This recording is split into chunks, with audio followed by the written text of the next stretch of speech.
Biz Omonxon bilan Toshkent City'da nechagacha qolishni mumkinligini tekshirib ko'ramiz. Bilamizki, Toshkent City soat 11 dan keyin yopiladi, lekin biz yopiq mo'lning ichida yashinib qolib ertalabgacha yurmoqmiz. Biz esa hozir kinoga kiramiz va rovna soat 1 gacha o'tib olamiz. Va undan keyin aylanamiz. Qorovuldan yashinib. Lekin kinoda bizdan boshqa hech kim yo'q. Chunki bizning maqsadimiz bu ertalabgacha qolish. Bolalar kino tamom bo'ldi. Vaqt 1. Full yopilgan hamma yo'q. Ana endi sekin to'liq kirib olamiz, chunki bu taxrani ko'rib qolib bizani chiqarib yuborish mumkin. Turib zerikib ketdik, hozir sekin chiqishni boshlaymiz. Qarochi o'rtoqlar, mana hamma yo'q yopilgan o'sha, hech kim yo'q. Qilasiz. Kameradan ko'rib lekin qamat o'rishsiz-chi. Oxirgi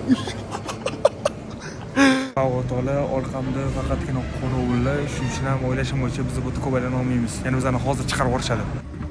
O'rtoqlar, polning mol yopiq. O'rtoqlar, mana polning food court yopiq.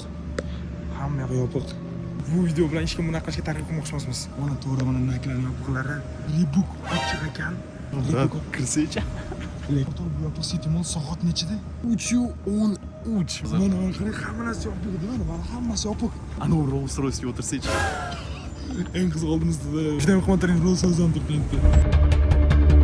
Bu joyda obuna bo'lib, like bosish esingizdan chiqmasin. Let's go. Va ana endi sekin sur'atga tushgan to'g'ri daxlan yurib ketdi. Battar like bosib qo'yinglar. Bu videodan agar tirik qolsak, storiesga qo'yamiz.